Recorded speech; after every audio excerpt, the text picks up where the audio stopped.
Yeah, so I'm very honored to have Andy here today. I mean, for those of you guys, I mean, we are in Hong Kong, I'm pretty sure everyone knows Andy. But for those of you guys who are not that familiar, he's a very successful investor as well as an author. Yeah, so thank you, Andy, for joining me here today. Yeah, no problem, man, bro. So let's have a chat. You know what? I know we hear a lot of things that's going on, you know, with Wix, you know, and we had a lot of different chats on how community is going to build, right, among around the you know, around this space right now. You know, do you think building communities is really that tough, or what secret recipe do you have? You know? No, I like I told Andy just now as well. I think building community is a lot tougher than a lot of you guys think, especially comparing now to 2018 when a huge influx of users are coming into the Web3 space without much knowledge. But right now, a lot of the users, they're actually a lot more educated. I mean, thanks to all the information that we provide. So so users are actually smarter in a way. So to really build a strong community, you need to provide enough value for them. It's not just like, you know, you have some airdrops, everybody just come to my community and then, you know, they stay with you. It's not, we don't need this kind of community. We want communities that stay with you because of who you are, either who you are or what you provide for them long term.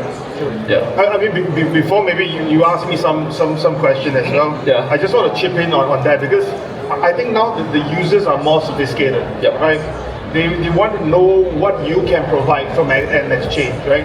And what the project is doing with the exchange.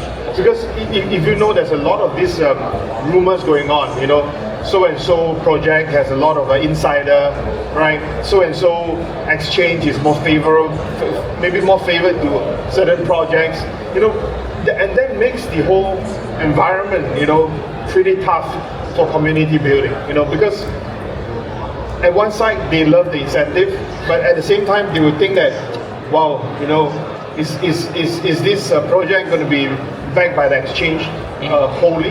You know, so it's not easy to really build effectively, right? And we had a conversation just now. We mentioned it is actually more important, you know, to have some kind of unity, yeah. Right? Not just from a money perspective, you know, unity as in maybe the big projects handhold the smaller projects, right? And then the more established global exchange, you know, help with the smaller projects as well, because maybe they are in a region where it's emerging, right? You mentioned about Russia. Yeah, right? Russia. We met a friend from Kenya just now. Yeah. You know, and then yesterday I think was Brazil. Yeah, Brazil. Yeah. So there's a lot of things that is really going on, you know, within the space, and if you want to make it big, you know, and then ignore the already big exchanges right now. You know, these are the smaller markets that you can assemble and make a big difference out from what we see right now, especially where a lot of these guys that we talk to right now, they say, hey bro, the market is bad, man. I think it's a mindset, you know. Yep. Not sure if you agree. No, I definitely agree. And I think, like you said, for exchanges or partners, like projects right now, it's very important to really work together. And not just incentives wise, because if your community, you build your community based on incentives, they're not loyal. That basically someone that come to you today for airdrops to go to another community next day for another airdrop. So that's not something that we really look for. We want to back projects as much as possible to really build a very loyal community, and exactly what you mentioned just now. Yeah, I again emphasize that unity is the most important thing. Yeah, you know, for me, you know, as you know, I'm very neutral, right? But whenever I see a very good community, right, not so much of a project, to be honest, because if the project is good, usually I think the community is actually walking the talk. Yep. Right? So it will be easier for us to spot good projects on X when you see that there is a big amount of real community backing it up. You know, whether it's going through airdrop, whether it's going through a promotion with an exchange, it's just so obvious, right? If it's bots, to me, at least they have made some effort. Right? But then most of the time, if it's real community members, you can see the action that they do, the kind of feedback that they give, is very different. So I treasure those. I believe Wix and a lot of these quality projects or exchanges, they are looking at that kind of input, right? So many people chew under my posts, right? Sometimes it's fun, right? But at the same time, filtering out the best project, right? Some of my friends are here, is actually the toughest. Yeah, and if you guys don't follow Andy on Twitter, you guys definitely should. He's very active there, and I think a lot of value actually provided there. And I really like something that you mentioned just now. So a lot of exchanges are actually looking for this kind of projects, but it's not easy to find right now. It's definitely not easy. So if any projects, I definitely do hope you guys go the route where you guys really build a Unity community and not just a quick, quick 1 or 2 months projects and then you move on to the next. I think that's something that really should change in the space. Yeah. But Andy, I really want to talk to you about, because you're very an expert in the space and experienced in the space as well.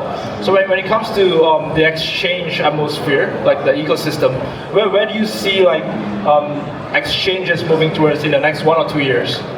Like what role do you see exchanges play in the whole Web3 space right now? I think right now it's actually very obvious that users, for example, they are looking for exchanges who can offer them an extra layer of security, right?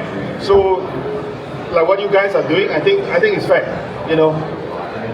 But what people really want, is about accessibility, on-ramp, off-ramp. Yeah. Because if you notice, some friends might agree, yeah, they make money, but it's getting tougher and tougher for them to get it off-ramp. Yeah. Right. So if an exchange is able to provide that additional punch, to make sure that the money can safely flow out through a legitimate way, I think that would be a big plus, right? This is number one. Number two is that I think we will see lesser and lesser of those KOL-driven exchange.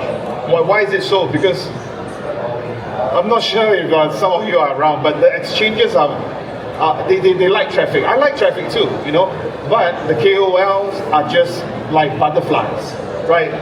They shift from A to B to C with the same users, right? So sooner or later, exchanges' role is also to help us sieve out what are the good KOLs that you should really talk to and work with, and those that are sticking with the right kind of exchanges, they would actually get the most benefit out from that. Not just the KOL, or the influencer, but also for the users or the retail normies that are following the KOL and following the exchange. It becomes a really healthy flow of a user base, within the space. I see that in Asia a lot. Yep. I'm very active in South Korea, Japan, Southeast Asia. You see that the trend is very obvious. They are looking for an exchange that they can be with for a long time. And again, through some of the AMA sessions that I have online, some of these normies, they will ask questions that you would never expect.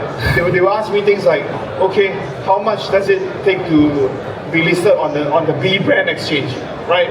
Okay, you tell them it's free. They will say, oh, okay, it's free. How do they make money? So you start to explain. But nowadays, users will ask me, so and so exchange, for example, in order to list in Wix, is there a listing fee? They want to know whether that exchange, is it a B2B exchange where they just want listing fee for big revenue? Yeah. We don't want to mention who else, right? Yeah. I know how much they're asking, but some of these exchanges are literally using exchange listing fee as a form of survival, right? So now normies are asking me questions like they say, bro, how much does it go to the B brand or the K brand or the C brand? I was like, oh man, good. They are using that as a benchmark whether this exchange is something that they should put some effort to it, right? Or is it really for the people, right? For the community. So that is a very big thing that most of these people or exchanges are not talking about it. Right, normies are actually asking these questions in specific AMAs or private groups, and I think that this is one important metric that we should share. I agree. That thing should be transparent, right? Yeah, I definitely agree with the 3 points that you mentioned. right? Off-ramp, on-ramp, the accessibility, that's something that Wix has been really focused on, and security as well, which is why we established the 1,000 Bitcoin Protection Fund. And KOLs, when you talk about KOLs, I actually have a lot of experience with KOLs, and definitely agree. Not every KOL is worth partnering up with, and you really have to filter out like those good KOLs. Something that I do is I make sure all my KOLs are actually a genuine user of our platform. If you're not, you can't be shilling this thing. Yeah. Yeah. All right, Andy. Other than the exchanges side, I mean, I know you're very active with projects, memes, and I know you love memes. Where do you see like the whole projects, memes, market trend going towards in like the next 1 or 2 years? Okay, I want to make a bit of correction. I love memes because they are fun, and also because they have a very good community base. Yep. Right. So I think right now the trend is pretty obvious. I saw some friends as well. So it's very obvious. We see meme coins as a door opener. Right, it's an easy entry. People can explain very, very well. Yep. Through the people I met, they are very enthusiastic. Right, so entering using memes, but how these memes can survive, it depends on how many members you can get, right? And what is the kind of narrative that you can provide, right? So example, a typical roadmap is start with a meme, followed by a nice utility, right? And then maybe later on you could even do a lot of big things, right? Like yesterday we saw Pachi, right? Pachi Penguins, they have a merge, right, and so forth. But to be very honest, if you have a really big fan base, for example, maybe I have not such a big one, but I could form an Andy Cafe or something, right? I'm not a meme, but I could be a meme, right? So it could be an Andy Cafe, and then it become a more franchise model where everyone in the world can start to network at that cafe. So it become a global clubhouse, right? Okay. And of course, we could also work with exchanges like Wix, and other partners, so that we can gather small groups of people at the cafe, and it become a very sustainable business, right? Whether the cafe money is used to burn the token or whatever, I don't care. But the main thing is there should be a journey, for all these memes to carry on.